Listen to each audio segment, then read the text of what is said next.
Okay, I'm back with another episode of Crystalline. Just squeegeed a bunch of water out of my basement because rainwater's flooding here, so that's fun.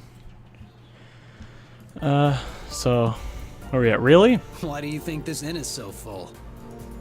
Look around the inn again, see who explains so many patrons are just people drinking alone. One such man pushes himself unsteadily to his feet and sways over the board. He leans in until his nose is nearly touching one of the posters, then nods in satisfaction. He's about to stumble away. He pauses, he sees Zach, and he stares at him for uncomfortably a long time. Hey, don't I know you? Zach barely bats an eye. No. The drunk man is undeterred and comes closer. He peers at Zach again, trying to get his eye to focus. Zach steps back as the man nears. Silent man straightens up excitedly. No way. You're the Death Slinger. Deathslinger? That's a fucking edgelord name that Zach would choose. To mention his name, the inn falls silent, and the tendrils of whisper begin to snake around us. You're mistaken. Zach's expression is stonier than usual, but the drunk is unfazed. I never thought I'd see you here. But it makes sense. Everybody makes it to Wolf's Den sooner or later. You have the wrong guy. The drunk squints and shakes his head. It must be you. A trench coat, scar over one eye. The whispers increase and hurried murmurs as all eyes fall on us. The drunk thinks for a second. But do you have purple discharges too? He reaches towards Zach's holstered discharger, but Zach smoothly steps away. If I were the Death Slinger, would you really want to piss me off? Zach's icy whirring causes the inn to fall silent again. The drunk sways precariously as the muddled gears in his head turn, then the understanding finally dawns. Oh, right. I'll leave you alone. Sorry. As the man stumbles back into the table, Zach sits down at the empty table in the corner. I suddenly fall low, feeling the weight of everyone's gaze. When I sit down, Zach glares at the people around us, which causes them to quickly turn back to their tables and resume whatever they were doing. Many of them seem suddenly very interested in their drinks. Zach doesn't seem inclined to talk, but the silence is stiffening. I kind of want to ask him if he is. I feel like I don't know if he's going to be honest with me, because I'm just some fucking guy he found. So, are you the Death Slinger? Zach just fixes an unamused look. Guess humor was not the best way to break the ice. Keeper walks over and places two drinks on the table. Zach looks at him and quickly speaks. On the house, we don't want any trouble here. Zach nods and takes a sip from one of the drinks. One look of relief washes over the innkeeper's face as he walks away. Gradually, life returns to the inn as people lose interest in us. So who exactly is the Death Slinger? He's a mercenary. Most mercenaries don't silence an entire inn for the mention of their name. You're right. He takes another drink and waits for him to continue, but he doesn't. Don't think I'll be getting any more out of him now. Since things have been getting to fall normal, I feel back and take a sip of my drink. Zach and I quietly finish the rest of our drinks, so though the stony frown has lessened, I think it'd be best to give him some space. I say my goodbyes and leave the table, despite the rest of my time alone. I relax at one of my tables by myself, observing the people and enjoying my free time. It's not too often that I can have some time alone. Some alone time, and with the storm outside, I'm entitled to feel a little lazy. The rest of the afternoon passes uneventfully with the dark clouds outside. It's hard to judge the time of day, but the skies seem to be darkening. I wonder if Leanna's done with whatever she was doing earlier. I haven't seen her left the room all day. I just see if she's free. I approach her room, I knock on her door. Leanna? There's a pause and then a scuffling sound. You okay in there? Yep. Fine. Have you had a chance to look around yet? Maybe we could, Well, maybe we could go check out some shops. it's getting kind of late, isn't it? Might be better to stay inside. Sure, do you want to come downstairs and we can get something to eat? There's a pause again. No, I'm not very hungry. I think I'll stay here for now. Thanks. Never my eyes, it's just me or Leanna's acting a little weird. Are you sure everything's okay in there? He opens the door and cracks and pokes her head out, and her smile is a little too bright. Just peachy. Sorry. I'm just feeling a little tired. Nothing to worry about. I don't think she likes her outfit. She's about to close the door, and I push to keep it open as a scarf caught the doorway. Wait. I push the door open and yank my scarf. yank my scarf out. The door swings open and revealing Leon's new outfit. Oh my lord! Pixel Fade. I knew her about fan service, but this is extra. She throws her arm around herself and cover up. Don't look! My jaw drops at taking her new outfit. What little... yeah, because fucking Kara picked it out. Can you wear this forever? I mean, I'm a fan of it. That's not really a style I'd have pegged you for, but it's not bad. Leanna tries to cover as much as possible. I didn't choose this. Kara brought this back for me. This is why you've been hiding in your room. I can't go anywhere dressed like this. It's best if I just stay here until the storm is past. It's really not that bad. Yeah, it just gives me a look. If you don't like it, we can go to the shops and get you something else. Okay, let me change and then we can go. I thought you couldn't wear your regular armor. Yeah, blinks. I can't go out dressed like this though. Armor will draw more attention. At least this outfit helps you blend in. She looks uncomfortable. Honestly, it isn't that bad. Besides, we don't know how long the storm's gonna last. But if you spend your days cooped up in that room, Leanna frowns as she thinks about the size. Suppose you're right. Alright, we can go, but let's make it quick. What was the other options with that? It was like... fuck, we'll just stick with that one. Gathering her courage, Leanna leaves the room and the two of us head downstairs. Nobody pays extra attention as we exit the inn. I squint up the thick clouds in the light rain, but it's better to hurry if we don't want to get caught in a downpour. We make our way down the alleyway. Leanna still gets attention.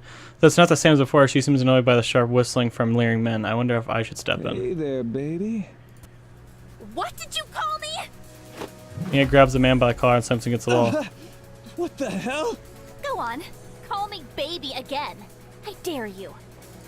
Leanna's grip on the man's collar tightens as he pins securely against the wall. This is why I love a woman who can kick my ass. She must be using her wind magic to be able to keep a man twice her size immobilized with barely a struggle. Leanna continues to watch him, his challenging eyes daring him to catcall her again. The man says something as she tries to break free. Leanna finally lets go and tosses him to the side. I like this background song, by the way. He falls to the ground with a loud thud. That's what I thought. The man picks himself up and scrambles away. You crazy bitch!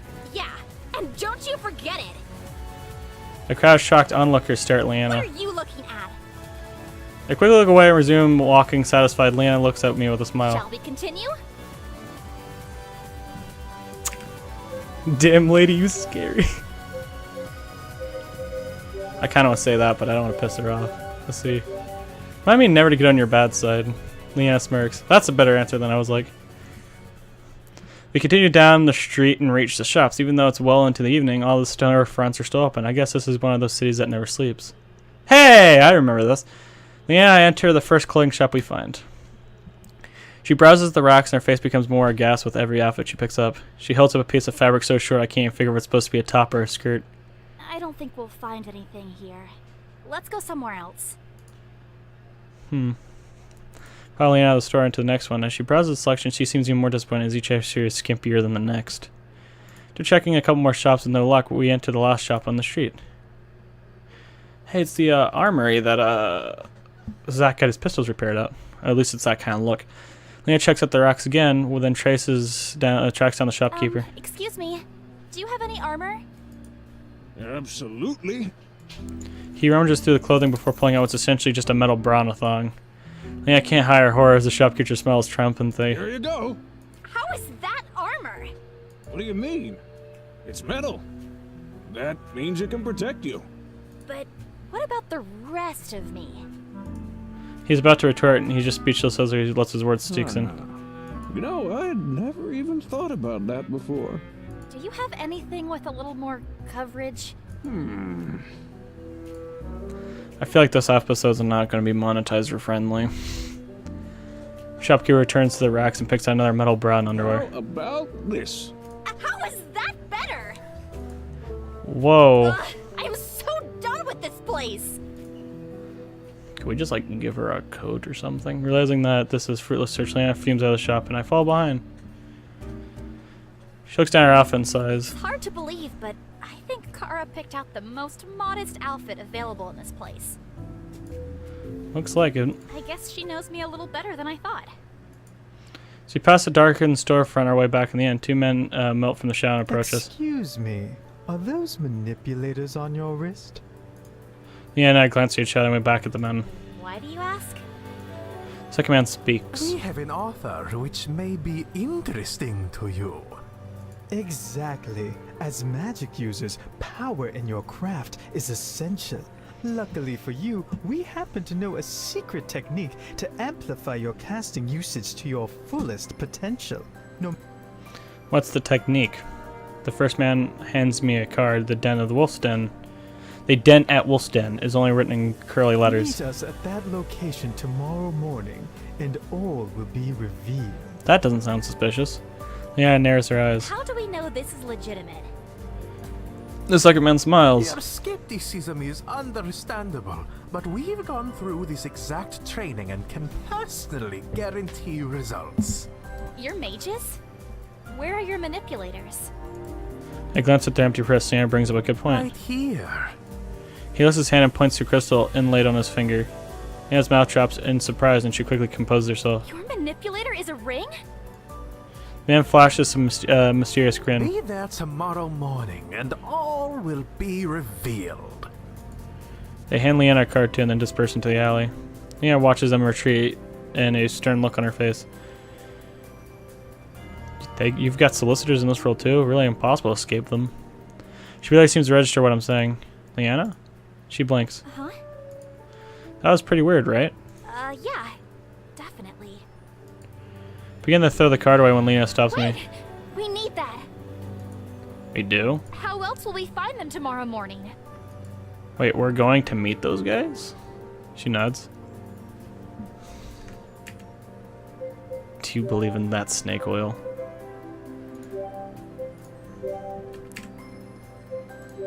Are you sure that's a good idea? It seems who they're selling is really shady. Definitely is. And that's why we need to go. What if their secret technique is dangerous? Do you think the technique is even effective? She shrugs. Probably not. If it were so easy to become powerful, then everyone would do it. Besides, there's no way those rings are actual manipulators. It's impossible to condense the amount of energy needed for casting into such a tiny crystal. Something doesn't add up. Does seem a little too good to be true. She nods and pockets the card. What pockets? A crack of thunder interrupts us. We should get back. Yeah. We head back to the inn. I spot Kara and Zach at the table when we join them. Zach smirks when he sees Leanna. Oh dear. Nice outfit. Leanna's cheeks I don't flush. want to talk about it. Kara grins widely. Oh, don't be shy. You've got to own it. Leanna's blush deepens and she quickly changes the subject. We were just out and ran into some strange men promising us unimaginable power. She pulls up the card and places it on the They table. said to meet them there tomorrow. Zach and Kara study I've it. never seen this before. I have. They recruited me too. Yeah, blinks. But you aren't a mage. They were looking for magic casters. Why did they recruit you? Zach shrugs. Something about being a valuable asset? I wasn't really listening. We're going to meet them tomorrow morning. Leanna nods. Same here. What, really? Leanna looks equally surprised. Sure, Why, I thought you weren't listening. I wasn't. But from what I did here, it sounds like a scam for money. Money which... Liberated from them? Why am I not surprised? Alright, let's meet up there tomorrow morning and go together. Still like Lena's new outfit. As of my cue, Amy joins the group. Greetings. Have we all gathered here to partake in supper? That's a pretty good idea. I could go for some food. You know, I'm wondering about her outfit. What are the, like, I don't know if you can see cars, like where her hips are. They got these, like, little trapezoidal looking things here. I don't know how that works. Is that, I don't know, but yeah, I don't know why I'm pointing that out now. But is it like undershorts because it's the same color as these? I don't know. I nod. Same here. Where's some food and sit together? We ate. Amelia looks intently from Kara to Leanna. Leanna shifts uncomfortably. Is there something wrong, Amy? There seems to be an undeniable trend in the clothing both you and Kara are wearing. Perhaps I should be wearing something similar. Kara becomes stern. We need to have a talk about what is and isn't appropriate for you to wear, young lady. The irony of that statement is not lost on me. No, don't. What a good idea. I'm just gonna say meh, because last time I gave my opinion on anything, they fucking tore me a new asshole, so we're just gonna go meh. I struggle with the rest of the team fuss over Amelia. There's no way I'm going to get in the middle of that. Once the team was calmed down, I talked Amy out of purchasing an and talked Amy out of purchasing an outfit. We finished the rest of our meals. Leanna reminds Zach and me to meet downstairs in the morning. We all retired to bed. After getting changed, I fall into my bed and drift to sleep. I'm going to make this episode longer since the last one was really short, so we're going to do 2 days in this episode. Which could be a bad idea, but I'm doing it anyway. In the afternoon, I wake up with an unaccustomed brightness blinking my eyes open. I glance outside and notice an absence of clouds. Looks like the storm has finally passed. Zach's bed is empty and even the pond goes missing. I guess I'm the last one up considering it's already midday. I hurry out of my bed and rush down to get ready and then head downstairs. The team has already gathered around the table. They greet me as I arrive. It looks like the storm has passed. Correct, which means we are able to resume our journey to Allendale. Not exactly. We've still got some unfinished business. We have to Seems like every town we go to, we have to like do something. Power. All right, those 2 men from yesterday. He's like, I forgot about this shit. Zach gets to his feet. Ready to go? I suppose so. Leanna stands as well as Kara, but Amy stay put. Are you two coming? The invitations were not extended to us. Yeah, plus I think it's a mage or crystal-specific thing, so that leaves me out. We'll stick around here and see what else we can dig up and meet you guys when you're done. Fair enough. Amy nods. That's probably for the best. Yeah, Zach and I heads at the inn. Studying the address on the card given to us, we eventually come across a nondescript mansion. That's a real looking good mansion there, fuck. Gosh, as we knock on the front door, there's no response. Since they're looking for mages, only Leanna does a radial scan from the blank door. A hidden message appears. It indicates to go around the back entrance, but only when the sun has fully set. We decide to spend our time scouting the location and all the different exits. It gives much of the floor plan as we can get figured out just in case. At that time, our done extensive mapping is evening. That's some, yeah. We circle around the house and a plain wooden door. We knock twice and it swings open.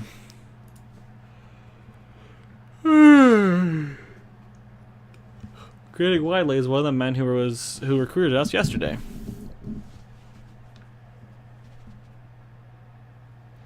He ushers us in through the door and into the foyer, where a handful of people mill about. I think they actually use like the similar foyer from the mayor's office, but if I'm correct, I think they changed this logo. And they mirrored the doors. I take in the marble staircase and the pristine tiles. Some people sit on the leather couches as we wait for whatever is supposed to happen to begin. Bright light spills into the room and reflects off the crystal chandelier hanging from the ceiling. This room looks more expensive than than my entire house back home. I'd never have guessed it from the plain exterior of the house. After a few minutes, a man with slicked back hair approaches with his open arms and a shining grin. Welcome. The room quiets down into a silence as he greets us. I'm sure you're all wondering why you've been invited here today. It's because our expert talent scouts spotted a commonality within all of you, an unmistakable ability, a mastery of the elements. A few people sneak glances around the room. I look at Leanna, who is watching the speaker intently. Zach crosses his arm, his expression unreadable. We too share this gift, and we too hungered for power. We spent hours upon hours honing our craft, showing painstakingly slow progress before we were introduced to the secret techniques we hope to share with you today. My friends, if you wish to become the most powerful casters in this area, then you have come I feel like I'm to watching the a right shitty place. infomercial. But as they say, with great power comes great responsibility. These techniques are dangerous and are not for the faint of heart.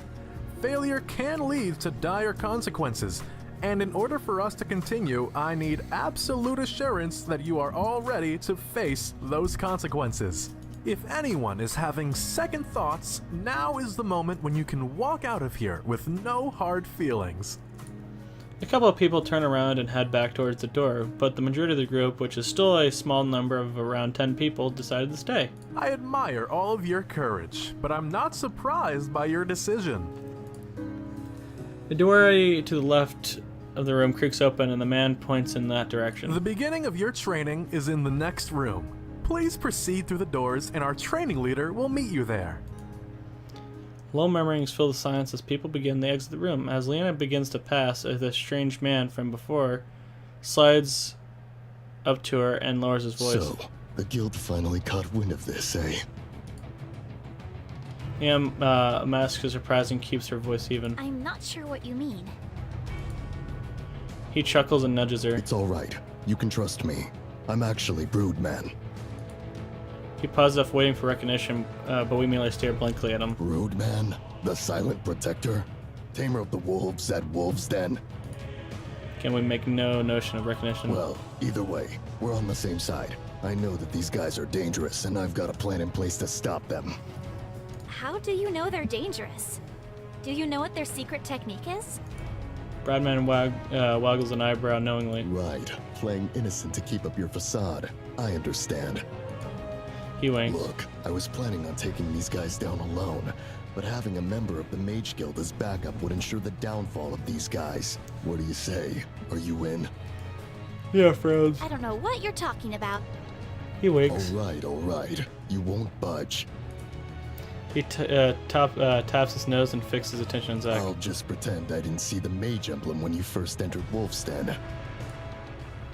What about you? His voice trails off. Zack stares him down with an unblinking gaze. Broodman seems unfazed.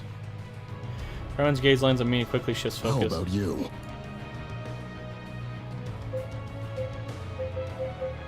I like the deal. Don't know what you're talking about. He taps his nose again, knowingly.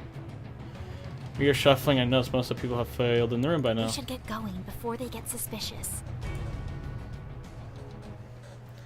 Broodman nods and we follow the others out of the room into an evening courtyard. This is nice. I like this. The courtyard is surrounded by all sides by walls, which upon further inspections are hallways connecting the different wings of the mansion. Before we're enclosed within the mansion with guaranteed privacy. Listen up. I know what they promised you back there, and I know they made it sound like all of you, as long as you try, will be able to learn the technique for power. But they're wrong. Only those of you strong enough to handle that amount of magic will be successful, and that's where I come in. I'm here to test your proficiency with magic, and if this technique is something you can even handle. A few staff members who are staying on the sidelines come over and begin passing out manipulators. When they reach Zack, the staff member notices his lack of a manipulator and looks at him in confusion. Zack doesn't react to bother to take the manipulator from his hands either. He passes. The training leader walks by, and his gaze falls on Zack's discharges.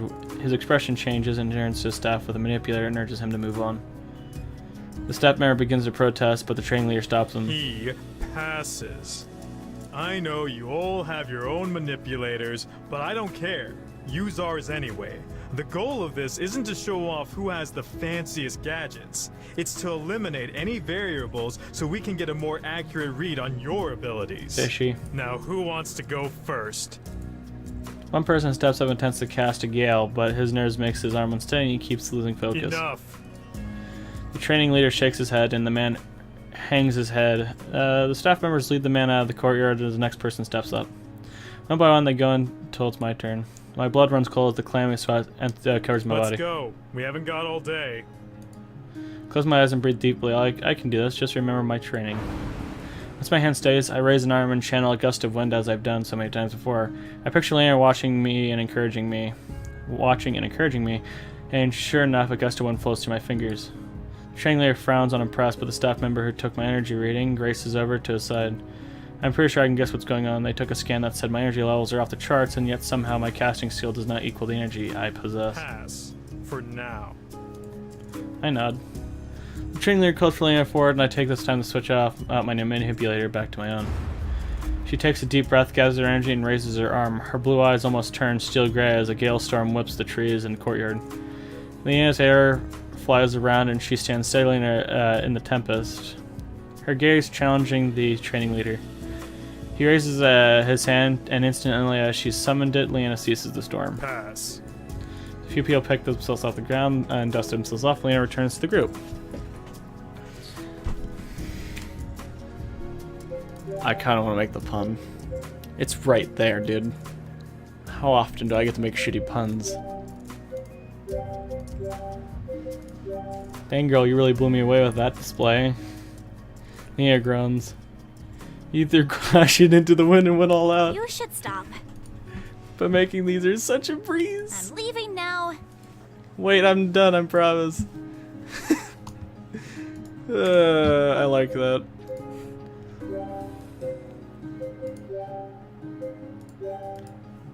Wow, that was absolutely amazing. Leanna blushes. It's been a while since I had to cast something like that. I wouldn't have known you were natural. Thanks. You did well too. Thanks. I'll stick with that one instead of my shitty puns, but I'm glad I got the puns out there. They continue to move through the test. Zach silently sinks over and joins as Leanna surreptitiously switches back to her manipulator and does a scan of her own. She frowns at the results and lowers her voice so I can barely hear her. I'm getting the same strange absence of energy reading that we got back at Stonecrest. Do you think this has something to do with Void?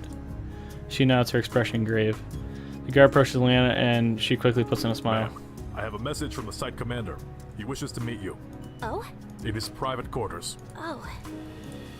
For once, she can't hide her expression. The guard leaves momentarily as he goes to speak with the training leader. Leanna turns to us. We need to figure a way out of this. There's no way I'm going into the commander's private quarters. You have to. What? Quiet! Leanna lowers her voice and her tone is just as stern. Do you have any idea what an invitation to his private quarters means? Of course I do. And that's why you need to go. This is your chance to get inside and find out if this is a part of Void's operation like you suspect. Get inside, that's a good pun. There must be another way. Probably. But not on such short notice without an all-access pass to the most secure place in the entire mansion. Leanna remains quiet as Zach's words sink in, then she groans. You're right. This is the perfect opportunity. What about us? We'll find a way inside and catch up with Leanna. When you get to his quarters, make sure you leave the door unlocked so we can get in. I will. But you two better hurry up. I do not want to be alone with him longer than I need to. The training leader looks annoyed and waves the guard away. We fall silent as he returns to collect Leanna. She throws us one last warning look before she leaves. So how are we gonna sneak in? We need a distraction. As Zach and I scan our surroundings, a hand falls on my shoulder. Don't worry, I've got this. Got what? Milk? He just winks at us and enters the center of the courtyard. The training leader looks amused as Broman enters the testing space unprompted but does not stop him. Ryan stands perfectly still and takes an exaggerated breath and then slowly breathes out. He raises his arm in front of him and summons a glowing fireball in his hand. As he aims it straight at front of him, it was only then I noticed he'd strategically placed himself so he'd be facing a large tree. That's smart. He'll ignite the tree accidentally as a part of his proficiency testing. Ryan takes another deep breath and then, just as he's about to let the fireball fly, he sneezes hard. The fire misdirects and catches on his clothes. He yelps at the flames and laps on his clothes. He drops to the ground and rolls, but instead of extinguishing the flames, the grass ignites where he rolls. Soon the courtyard is amuck with shrieking voices and running bodies. What am I even witnessing? Zach pulls me aside. Now's our chance. I am not going to sit here and have someone fuck with Leanna, boy. And the two of us slip through the same door we saw Leanna go through. We enter a brightly lit corridor in our best blend and stick to a few shadows in the room. We manage to escape the corridor without incident and reach another open hallway. A guard stands in the center of the room making his rounds. Zach signals for me to stay back as he sneaks up on the guard.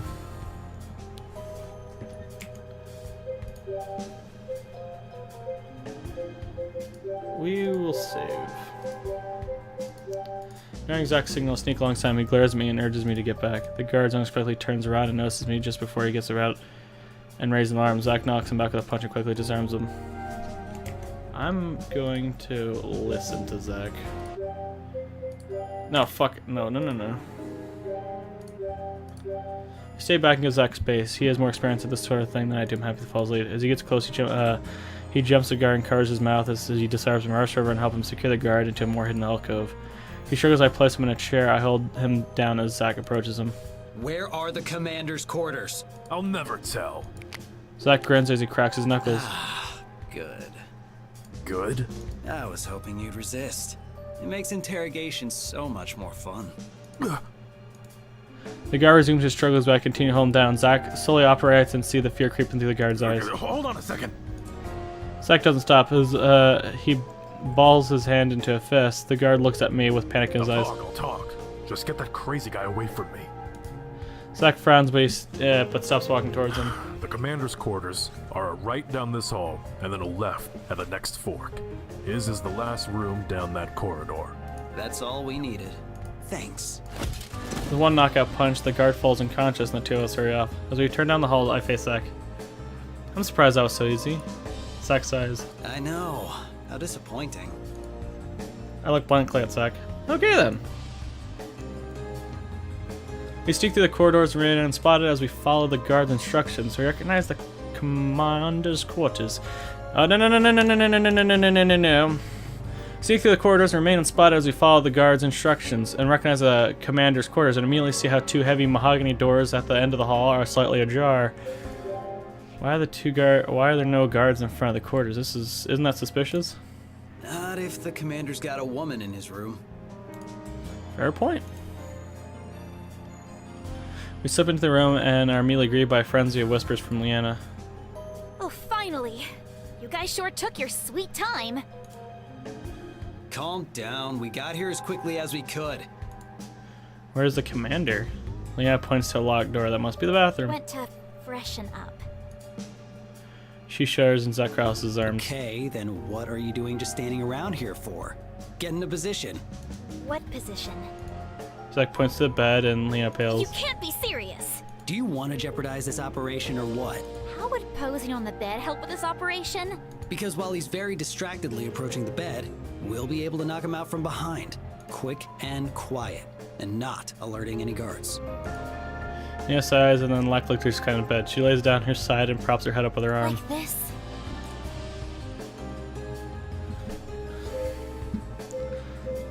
Let me show you how it's done. I am not saying that. I am a brave man, but not that. I can't help but stare. The curves of her hips draw me alluringly as her sultry eyes invite me to go to her. What was the question? Despite her circumstances, Leanna blushes under my stare and scrambles off the bed. Zach frowns. No, that's not right at all. You have to be more inviting. Zach lounges on his stomach and bends his legs up at the knee as he rests his head on one of his hands. This is the most effective pose. Are you kidding me? You look like you're sunbathing at the beach. That's not alluring at all. You don't know what you're talking about, woman. I think I'd know a thing or two more about flirting than you would. Oh, please enlighten me, sailor. Leah's face flushes at the memory. She's about to argue. The door opens and flings open. A looming man stands in front of the door, nothing more than a too revealing speed. Apologies for the delay, my sweet. I wanted to make sure that I was in. He freezes when he sees Zach on the bed. For a moment, nobody moves. Alright, before we begin fighting, I have a really important question. Zach mimics Leon's original pose. Is this attractive? The commander's face turns red with rage. No! Thank you, that's exactly what I said. Well, it would have been attractive if I were doing it. I'd agree to that if anyone cares about my opinion. The camera roars out in anger. Zach rolls out the bed and withdraws his discharger. In one smooth motion, Leanne's manipulator glows. I pull out my sword and ready to fighting stance. The commander glares at us. Do you really think that a bunch of amateurs can take out someone as powerful as I? You fools will regret ever crossing paths with a Shadow General. He raises an arm and readies a stance, and then his face falls as he realizes he's naked. Oh, shit. Zach shoots a blast which knocks the commander down. He smashes his head against the ground of the dresser and falls to the ground with a heavy thud. Leanna rushes to check him, her sword with the ready, but he's knocked out cold. I sheath my blade. That was easy. They aren't so tough without their magic. Leanna has her manipulator out and forms her He said he was a Shadow General. That just confirms that this has something to do with Void. She silently focuses an area on the floor, prying up the floorboard. We find a large bag filled with dark spheres. Painted spheres. Definitely Void. We can't leave the spheres here. We have to take them. We'll be too conspicuous lugging this bag around. But it would be even more dangerous to leave them here for them to use. So what should we do with the Shadow General? Just leave him here? Zach shrugs. Suddenly, window crashes open. We're ready to start another battle. We recognize the figure as Bradman. He dusts himself off and heads straight for the commander. Finally, we meet again. Bradman doesn't seem to notice that we're there as he continues addressing the commander. For all these years, I have slowly unraveled everything you've worked so hard to build. I have been that splinter that you just can't pull out. And now I am here to finish what I have started. For I am Broodman. You killed my brother. Prepare to die. He frowns as the commander doesn't And react. even now, you won't give me the decency of even acknowledging my presence. He moves to kick the commander when we stop him. Hey, wait! He's unconscious! Bradman pauses. Ah, yes, of course. He was so intimidated by my speech that he passed out in fear. That's not what. Bradman strides the commander and seemingly without effort hauls him over his shoulder. Don't worry, I'll take it from here. Whatever, dude. He launches the commander out the nearly open window. What the hell? We're on the second floor! Oh, Rush to the window. A fall from the second level may not be fatal, but it can still break a few bones. Luckily, the commander landed on a bush and looks unscathed. Bradman crosses his arms triumphantly. all according to plan, my friends. He climbs back through the window and lands on his feet beside the commander, then takes him away into the night. We pause. We let all that sink in. We should get out of here before we attract too much attention. I mean, Leanna attracted a lot of attention too, in my pants. Leanna nods as she carries the bag of tainted spheres, and naturally as she pushes open the doors. There are 2 guards now stationed in front of the commander's quarters, and they give us questioning looks as the 3 of us slip out, careful to close the door behind us. Where is the commander? Please don't disturb him. He's all tuckered out from our certain activities. She winks. The guards clear their throat uncomfortably. Right, I understand. Second guard looks suspiciously at Zach and me. Hold on. What about you two? No, don't worry, we took part in those activities too. I wink and try to hold back my laughter as they're at their horrified Would expressions. you like us to elaborate? Nope, not necessary. You may go. I love when Zach's sarcastic. It makes my day. Zach grins at the 3 of us, waltz out in the corridor. I need more of Zach's sarcasm in my life. Because the commander had made it clear what his intentions were with Leanna, we had no trouble with any of the guards milling about, and we were able to make it exit the mansion unquestioned. I feel like we aren't done here, but I don't know. Once we're safely outside, we race back to the inn, bursting through the doors, and very urgently scoop up Amy and Kara. Greetings upon your safe return. I assume your endeavors were successful. Yep, everything's great, but we should really be getting a move on now. We'll fill you in on the details later. Mia looks surprised, but Kara notices the bag Leanna carries and urges Amy. Sounds good. We've been itching to get out of here anyway. Come on, Amy. Let's go grab our things and head out. The sooner we're out of here, the closer we'll be to Ellendale. Amy shrugs and follows Kara upstairs and grabs the things. Once they return downstairs, we depart. Does that mean Leanna's changing her outfit back? As we leave Wilston, I spot a familiar dark vision of Broodman's beside him, a woman wearing a hooded green cloak. She carries a large bow in her bag.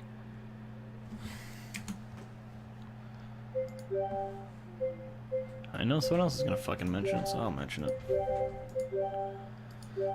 I slip away from the group and step closer to Broodman, making sure to stay hidden from their view. The woman has braided white long hair and fine lines trace her tan skin. Bradman nods. The deed has been done. Void's operation here will crumble without their commander. Wolf's Den need fear the shadows no longer. Nods in satisfaction. Why does she look familiar? Suddenly her gaze slides to me. I freeze unable to move. What do I do? Bradman notices her gaze and looks at me. He flashes me a broad smile and gives me a thumbs up. The woman's face is partially hidden behind a scarf. She nods slowly and approvingly. Then she abruptly turns, leaps up, and then scales the wall and disappears into the rooftop, silently and gracefully like a cat. Broodman pulls himself up, using his brute strength before falling close behind. At least I know he's doing okay. I catch up with my friends and was continuing out of the gates of Wilston. Once we're on the road, Leanna and I fill the rest of the team in on what happened. After traveling swiftly as we can for the rest of the evening, we decided to make camp. Yay. We choose a secluded area off the main road and set to work. Leanna and I split up to search for firewood while Zach and Car prepare our rations. Amy unrolls her sleeping bag and lights the campfire. The Pongo cuddles beside her and watches the dancing flames. Once the food is ready, we all gather around and begin to eat in silence. Kara playfully breaks the silence. Foiling another void operation. Seems like just another day in the life now. Actually, now that you mention it, we have seen a lot of void presence lately. Weren't they supposed to have been disbanded and outlawed? Why are they everywhere? Unless every single person who believes in Void's ideals and goals are gone, it's impossible to fully get rid of Void. They've always been around, even after the Tree of Assyria. They're just more secretive about it now. It's just, you won't find them unless you know where to look. Melee thinks. If what you say about Void and its operations are true, then the most logical course of action would be to alert the Mage Guild or Academy of their whereabouts. They're probably already aware of Void activities and have missions to monitor or take care of things. It's true that the Mage Guild is involved with a lot of suspicious reports of magical activities. Ladies I'm and sure many of gentlemen, them have some connection to Void. not which advertiser the guild friendly. would keep secrets so as not to entice widespread panic. That makes sense. A resourceful organization like that would have some serious flaws in its intelligence if they were completely blindsided by all of this. Amy What nods. has been said seems sensible. Zach points to the bag of spheres. What are we gonna do with those? Someone will probably come looking for them. Man moves towards the bag. We'll turn them into the Mage Guild of the next city, and let them know what happened. She tries to secure a bag when a blue little head pops up. Pongo dives back in the sea of spheres, and we hear contented sighs of Poi. Pongo, what are you doing in there? She reaches out straight in the bag and pulls him out, much to Pongo's dismay. Poi! He struggles against her grip and grabs him firmly. If a Pongo absorbs a tainted sphere, will the Pongo become tainted too? Amy shakes her head. No, the way a sphere becomes tainted is by becoming supersaturated with energy. Thus, a Pongo's absorption of energy is to turn sad energy into fuel. He is unaffected by the type of energy absorbed. Huh. Carl looks intrigued. She scoots close to the Pongo and tickles him. He giggles. Huh. I never knew that. So if that's the case, why aren't the Pongos used against Void? Send them into Void's establishments to absorb the tainted spheres. Absorbing spheres doesn't happen overnight. And when a Pongo is full, he'll stop absorbing energy. Just like how we can't eat anymore after we finished a meal. Can we get Leanna back into her old outfit? I really appreciate this one, but it's highly distracting. Perhaps in a span of a couple months, a Pongo could remove all energy within a tainted sphere. Exactly. The process is just too slow to be effective during a battle. But what if an army of Pongos? The Pongo manages to wiggle out of Leanna's grasp and plop down beside me. He stares longingly at the bag and makes no move to return. We finish up eating and begin to clean up. Afterwards, I stifle on. The stars shine pinpoints of light among the black sky, and their comforting glow makes me even sleepier. We had a long day. As the rest of the group also gets ready for bed, I crawl into my bedroll and close my eyes. The night is still, and gradually I can hear the soft breathing of my friends as they each drift to sleep. A gentle shuffling noise has me blink open my eyes. I see a Pongo slip out of Leanna's bedroll and tiptoe over towards the bag of spheres, glancing back very soft in at her sleeping form to make sure she doesn't hear.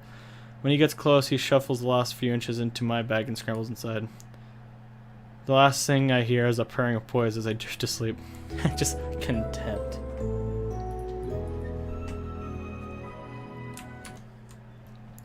And that is another episode of Crystalline. This one was a bit longer, but again, since the last one was 7 minutes or so, because of interruptions, we get a longer one. So you're welcome, people. Yeah. Hope to see you guys in the next one.